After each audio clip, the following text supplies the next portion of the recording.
Salut, donc dans cette vidéo je vais vous parler de mon mou, donc la version V3, la troisième évolution. Donc là c'est un peu un aboutissement, j'ai fait que des petites retouches mais qui sur le terrain sont quand même relativement pertinentes pour mon utilisation. Donc là aujourd'hui on est mi-octobre, donc là la météo cette année est un peu dingue, parce qu'il fait super beau et chaud. D'habitude au mois d'octobre ici, là je suis en Vallée d'Aoste, d'Italie, donc là je suis face au Grand Paradiso. D'habitude au mois d'octobre à cette époque-ci il fait beau comme ça, mais la température, ouais, il faut au moins 10 degrés de moins. Donc là il fait vraiment chaud, à 3005 il n'y a pas de neige, enfin c'est juste incroyable. Bon sinon ici c'est super beau. Allez, Grand Paradiso. Voilà, c'est magnifique. C'est magnifique, magnifique. Sinon en termes d'évolution, la première que j'ai faite c'est au niveau du reach. Donc le reach c'est la distance entre le centre de la douille de direction et l'axe de pédalier. Donc c'est une distance à l'horizontale, donc ici, tac. Donc à l'origine elle faisait 450, donc ça me convenait bien, hein, ça correspond à peu près à une taille M. Mais moi, pour mon utilisation, j'aime bien la grosse pente, les épingles serrées. Du coup, un vélo plus court. Je suis passé de 450 à 435, donc j'ai retiré 15 mm. Et là, c'est vrai que je suis vraiment mieux dans la pente. J'ai un meilleur feeling avec la roue avant. Et moi, je roule quand même globalement plus avec la roue avant qu'avec la roue arrière. La roue arrière, bon, elle est là, mais c'est vraiment avec la roue avant que moi je pilote. Du coup, j'ai un meilleur feeling.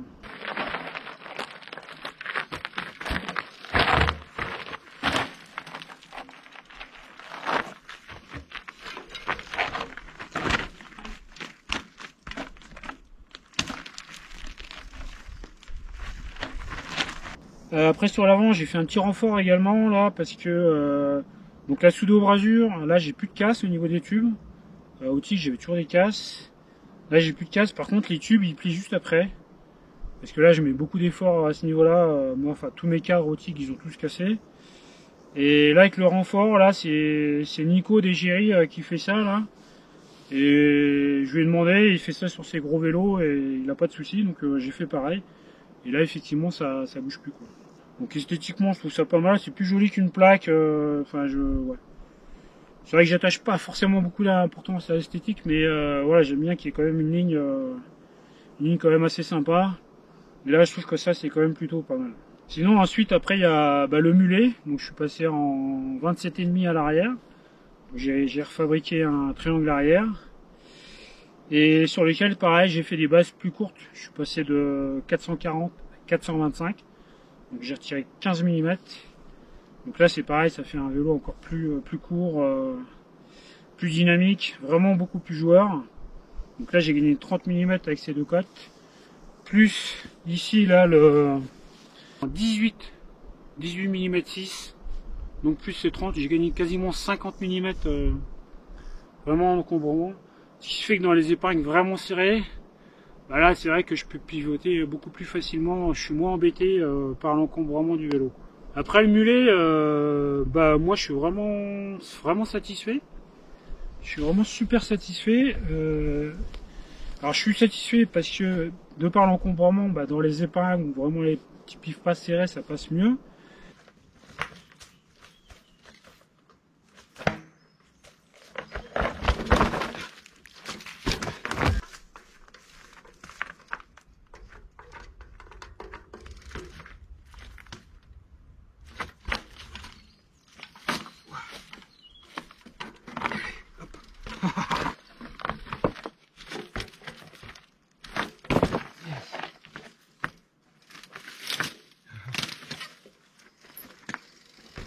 Mais c'est surtout en montée. J'ai repris goût à la montée, au pédalage. Parce que là, du fait de la petite roue et des pneus légers, voilà, j'ai remis un Maxxis DHR. Parce que là, je mettais sinon des Schwalbe, j'avais mis un Obinic. Alors pourquoi un Obinic? C'est parce que c'est le plus léger que j'avais trouvé, le moins cher. Il était à 680 grammes. Alors, le problème de ce pneu, c'est qu'il a zéro grip, hein, qu'il soit neuf ou lisse, de toute façon le grip est pareil, il n'y en a pas. Et c'est de la peau de zob, il est vraiment très fragile. Bon, après j'ai fait toute la saison montagne, j'ai crevé une fois et j'ai coupé une fois le flanc. Moi j'ai mis 2 mèches, ça a tenu, moi j'ai pas eu de soucis particuliers. Le seul souci c'est que pour le monter, comme les flancs sont vraiment souples, là c'est des jantes symétriques, j'avais mis un fond de jante en scotch et ils ont tendance à bien épouser les trous de la jante. Et quand le pneu est trop lâche, en plus j'ai plus de pompe à pied, j'ai pas de compresseur et du coup j'arrivais pas à le monter. C'est pour ça que je l'ai pas remis, c'est pour ça le Maxxis lui l'a voulu, donc j'ai monté celui-là. Donc la montée, voilà, je reprends vraiment goût au pédalage, ça c'est vraiment top. Donc il y a le poids, mais surtout vraiment le diamètre qui permet vraiment de monter. Et puis en termes de grip à la montée, ça change pas beaucoup par rapport au 29, enfin, quand je parle vraiment des pentes vraiment très raides. De toute façon, quasiment tout le poids de corps est sur la roue arrière, donc il y a du grip. Et ouais, j'ai monté des monstres pentes quand même en Haute-Savoie ou en Italie, et ça passe quand même plutôt pas mal. Et là en plus, comme j'ai le même braquet qu'en 29, donc j'ai 26,52.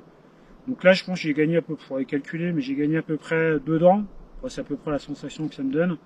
Du coup, là, je suis encore plus véloce, plus la petite roue, c'est vraiment trop bien. Moi, ce qui est vraiment bien, c'est que ça me permet de pas m'exploser le cœur, en fait. Ça me permet de monter vraiment des pentes très raides, sans être essoufflé, sans faire monter le cœur. Et voilà, ça me permet d'enchaîner les journées longues et de les enchaîner les journées les unes après les autres, sans fatigue excessive. Qu'avec le 29, avec le même développement, avec des pneus pas forcément lourds, j'avais des pneus à 900 grammes, le cœur il était en zone rouge plus souvent et du coup voilà, je me fatiguais et puis voilà, j'y arrivais plus quoi. Voilà, donc là on voit que le pneu il commence à être un petit peu usé, le Magic Mary là, mais ouais, c'est un pneu que j'apprécie, ouais, je suis vraiment confiant avec. Je pense que c'est le meilleur pneu que j'ai eu à l'avant jusqu'à présent. Pourtant j'en ai essayé pas mal. Ouais, il ressemble aussi un peu au WTB Vigilante qui avait une bonne accroche comme ça. Les WTB on les trouve plus en France, c'est super compliqué. À l'avant, là, l'année dernière j'avais un Maxxis Assagué en 2.5, j'avais pas trop aimé. Je trouvais que dans en montagne, de toute façon, quand on fait des sommets, c'est toujours fuyant, il y a des cailloux, enfin et je trouvais que comme il était large et les crampons assez resserrés, il avait tendance à quand même à partir assez souvent. Et déjà que c'est des terrains que moi je suis pas forcément super à l'aise, je préfère quand même du caillou comme ça fixe, là je suis quand même nettement plus à l'aise. Et cette année j'ai essayé un Schwalbe, donc un Magic Mary en 2.4, donc qui est beaucoup plus petit en section, mais avec des crampons beaucoup plus espacés. Enfin il fait penser un peu à un pneu bout, et je pense que c'est vraiment le type de pneu qu'il faut. Faudrait que j'essaye le Maxxis Shorty. Et, enfin, je l'ai essayé une fois dans les Marnes et il était juste très bon. Il faut que je l'essaye en montagne et je pense qu'il va être aussi excellent. En fait, en haute montagne comme ça, les pneus bout, je pense que c'est vraiment c'est juste tip top. Donc là, il est quand même plutôt pas mal. Bon, il commence à s'user quand même pas mal. Là, il a 3 mois, donc juillet, août, septembre, ouais, un peu plus de 3 mois. 3 mois et demi. Bon, il est un petit peu en fin de vie, là, il va finir la saison et puis après il ira pas à l'arrière puisque je peux plus maintenant, mais il ira sur un autre vélo, se finir gentiment sa vie. En termes de frein, l'arrière j'ai pas changé, j'ai toujours un XTR 2 pistons, ça va très bien, de toute façon moi je freine pas beaucoup de l'arrière. Là le disque il a pris pas mal le pet, il commence à être en fin de vie, on commence à avoir la trame, donc pareil je changerai en fin de saison. Voilà, l'avant j'ai changé le frein avant, normalement j'ai un Saint. Mais avant de venir, ouais, je me suis un peu loupé. Quand j'ai purgé, j'ai repoussé les pistons et j'avais pas fait gaffe, j'ai remis la vis. Du coup, ça a créé une fuite au niveau du mètre cylindre. Bon, je l'ai mis sur rustine et a priori ça fonctionne, mais j'ai pas voulu prendre de risque. Donc j'avais un XT 4 pistons là, les nouveaux, j'ai mis ça. Bon, c'est quand même nettement moins puissant. Ouais, c'est pas, ça fait le job, mais en termes de puissance et d'attaque, c'est quand même pas fou. Après, j'ai roulé avec Flo et il a cassé 2 leviers, donc avec les nouveaux leviers là, lui. Tu vois là, comme si j'avais le mal, je dis moi je vais pas prendre de risque. Là j'avais un mètre cylindre XTR, donc pour un 2 pistons, et je l'ai mis dessus parce que là le levier il est en carbone. Et en fait c'est très bien parce que j'ai une meilleure attaque. Le frein il mord beaucoup plus fort dès qu'on touche. J'ai une meilleure touche. Après la puissance, c'est plus ou moins kiff. Du coup je préfère pour faire les noses, de toute façon une super attaque pour faire les noses, c'est juste l'idéal au niveau du frein.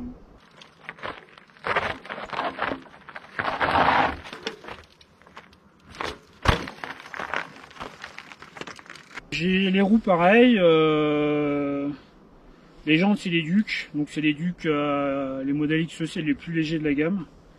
La jante arrière fait 350 en 27,5, la jante avant fait 420 grammes en 29,5 interne. Bon, en montagne c'est pareil, ça fait le job. Après je dis pas, en Ardèche si je faisais des sauts dans les marnes, je pense pas qu'elle résiste, mais ici ça fait parfaitement le job. Les rayons c'est pareil, c'est des DT light. Les moyeux à l'arrière c'est un DT 350 et à l'avant c'est un Duc. Bon, le Duc je suis un petit peu déçu, les roulements sont quand même un petit peu durs. Ouais, ils sont vraiment durs. Je pensais qu'ils allaient se faire dans le temps, mais ouais, ils sont toujours aussi durs. Bon, le disque arrière il commence à être un petit peu fatigué. Ouais, bon, c'est pas... Voilà. Ça c'est Jean Duc. Tac. Avant il commence à être un peu fatigué aussi. Ça c'est le frein XT avec le levier XTR. Paf. L'arrière c'est un frein XTR. Là j'ai le derrière arrière que j'arrête pas d'ouvrir ici là. Ça c'est vraiment, ça c'est casse-pied. Cette année je l'ai fait moins 5 fois. L'endroit étroit, chaque fois ça l'écarte. Et le souci c'est que bon, après ça se redresse bien, hein, il casse pas tout ça. Mais après il se resserre pas suffisamment et la chaîne se met à côté de la roulette. Et enfin dès que c'est rapide et cassant, elle se met systématiquement à côté. Et après bon ça génère un frottement, c'est super galère. Je suis obligé de m'arrêter, de remettre. Ça c'est plutôt désagréable. Plutôt. Sinon j'ai remis pour la montagne, j'ai remis l'amortisseur à air, donc c'est un RockShox super de luxe. De toute façon comme je roule doucement ici, l'amortisseur il fait le job, ça sert à rien d'avoir un truc qui marche super bien. En Ardèche il y a un amortisseur à ressort métallique, donc un Novipart, le Novia là. Mais en montagne ça sert vraiment, enfin c'est pas utile quoi. Ça c'est vraiment un amortisseur qui est fait pour rouler vite, pour souder vraiment fort dans du cassant. Et à montagne, bah ça je fais pas haute montagne. Et je l'utilise en Ardèche. Mais même en Ardèche, bon c'est vrai que je suis plutôt dans les mains, je fais des franchissements, mais c'est quand même relativement court. Alors c'est vrai que je sens un petit peu la différence, il va mieux, il filtre mieux, mais bon les autres amortisseurs vont bien aussi. Bon la fourche pareil, hein, je mets la 35. Je préfère le fonctionnement de la 38, mais là c'est pareil, il a 400 grammes. L'amortisseur il a 430 grammes de différence. Donc rien que les deux là je gagne 800 grammes. Là, le poids du vélo complet, il fait 14 kg. Donc avec le pneu arrière, il doit faire 14 kg 150. Qui reste raisonnable au portage. Quand on fait 5 heures portage, voilà, c'est quand même plus facile à emmener. Là, j'ai toujours la même poignée. Poignée qui commence, donc là on voit que là, j'arrive au plastique dur. Il y a la forme l'empreinte des mains dedans. Là, il y a vraiment la forme des doigts. Mais j'adore ces poignées. Ah, je crois que je les avais déjà sur le petit vélo de montagne, ce qui fait que d'avoir pas loin de 4 ans. Bon, ouais, c'est vrai qu'elles sont vraiment en fin de vie, mais j'attends vraiment qu'il n'y ait plus rien pour les changer parce que j'ai un super feeling avec. Super feeling.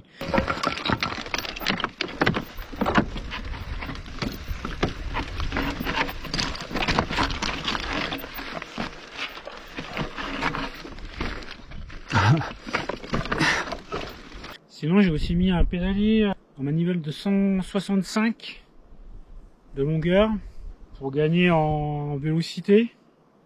Donc entre la petite roue, le petit développement et les manivelles, donc du coup je tricote pas mal et ça me convient bien musculairement de bien avoir une fréquence de pédalage assez élevée à la montée, de vraiment tourner 90, 100, voire même des fois 110, c'est assez reposant. Donc, moi les muscles ça les repose. Et puis le cœur, avec l'habitude, de toute façon c'est pareil, il monte pas, comme je force pas, il monte pas non plus. Du coup c'est plutôt agréable. Après ce modèle là il a un Q-factor quand même relativement large, donc le Q-factor c'est la distance qu'il y a entre les deux surfaces au niveau des pédales. Donc celui-ci il est quand même relativement large, je crois qu'il a 186. Donc ça passe un peu moins bien dans les passages super étroits, mais bon ça reste quand même toujours mieux que des pédales plates. Par contre, comme c'est plus large, bah, du coup c'est un peu plus stable et du coup c'est pas mal. Voilà, donc un vélo bien abouti pour ma pratique en haute montagne, fiabilisé, puisque là, bon j'ai pas roulé beaucoup cette année, mais je dois quand même être proche des 100 000 de démois, enfin juste cet été. Et il a roulé quand même pas mal en Ardèche aussi. C'est un modèle super simple, hein. C'est sûr que la cinématique est super simple, hein. C'est un monopivot linéaire. Bon, ça me convient bien. Après, il faut que j'essaye. En fait, ce que j'aime bien, c'est ressentir le terrain. Moi, ça fait plus de 30 ans que je fais du VTT. J'ai quasiment toujours roulé en rigide. Et j'aime bien sentir justement le terrain. J'ai essayé des vélos effectivement au canapé. Alors, effectivement, on sent rien. Mais c'est super efficace. Mais j'aime pas du tout dans le sens où on sent rien. Là, vous avez intérêt d'avoir des pneus balèzes, enfin tout balèze au niveau des trains roulants. C'est comme vous sentez rien, bah là vous cassez tout quoi. Vous lâchez les freins, waouh, bonsaï, mais le problème c'est que les roues elles en prennent plein la tronche. Les roues, les pneus, tout ça. Et alors que moi, comme je sens le terrain, dès que je sens que ça tape un peu trop fort, bah, je ralentis, je freine. Et comme ça, je préserve le matos. Et aussi, moi de toute façon, je suis pas un pilote qui roule vite.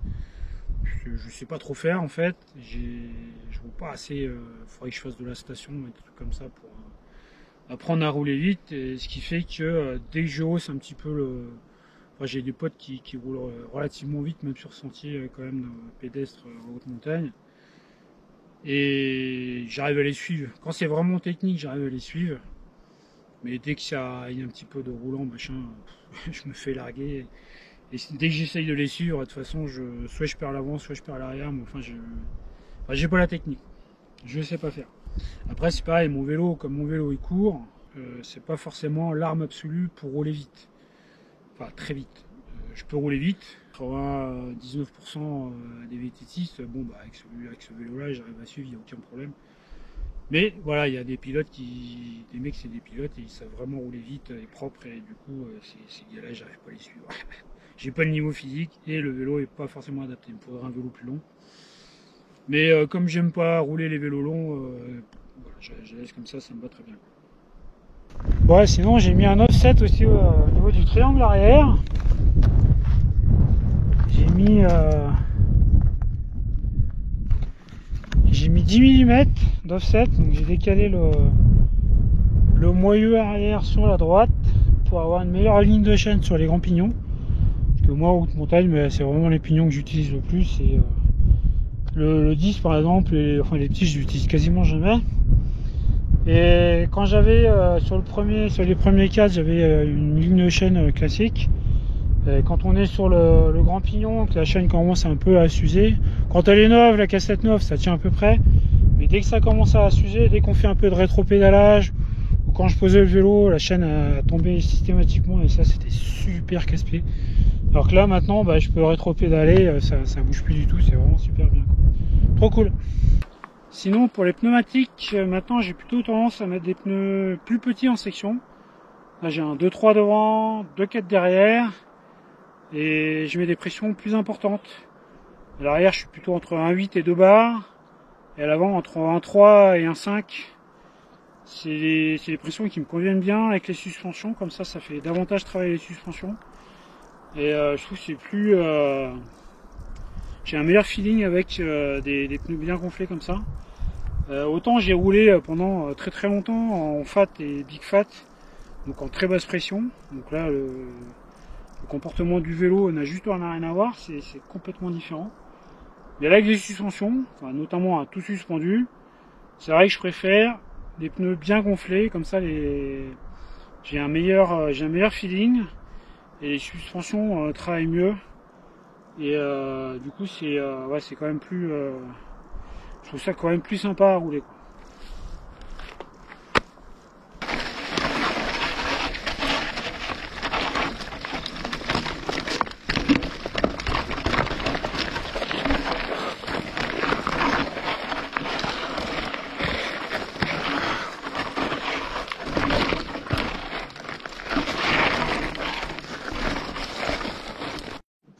Sinon une petite impression 3D de la plaque ici, c'est plutôt sympa avec la salamandre. Bon, on voit que la peinture ici est plutôt bah, le vélo il a pris des... Le vélo est tombé, voilà, le vélo est tombé, la fourche aussi, elle est bien râpée.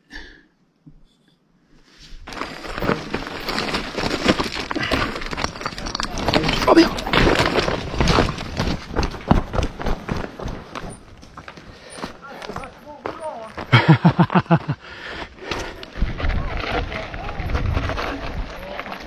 The Fortune bike.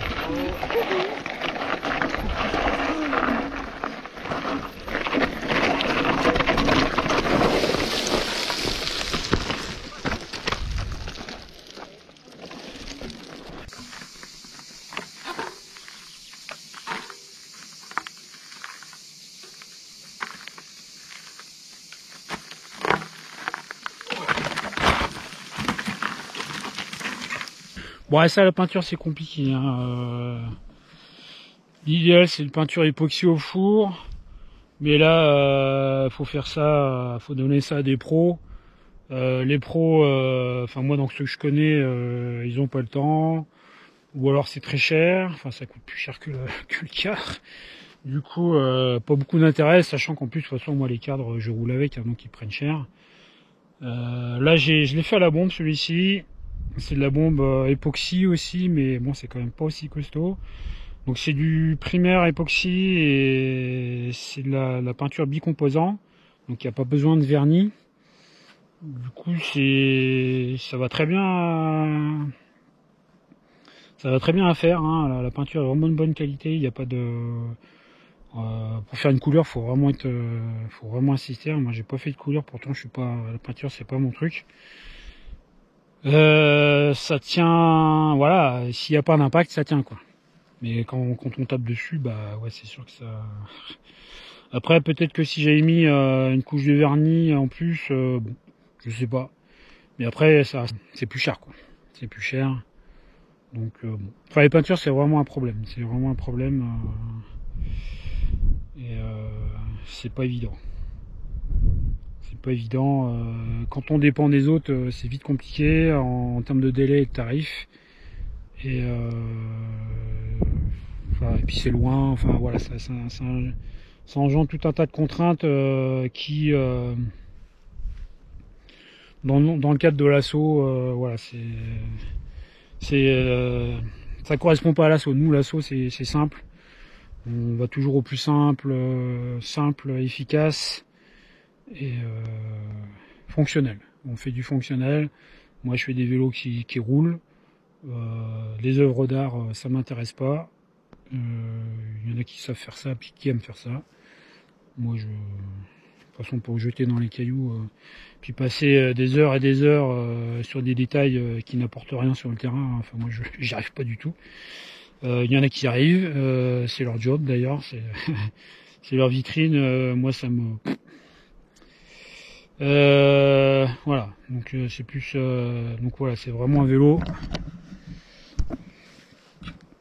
qui fonctionne parfaitement bien, qui est vraiment en termes de fonctionnel, qui est juste parfait, et moi qui me donne pleine satisfaction maintenant depuis presque 2 ans, et je suis vraiment super content, quoi. Allez, ciao, bon ride à tous et à toutes.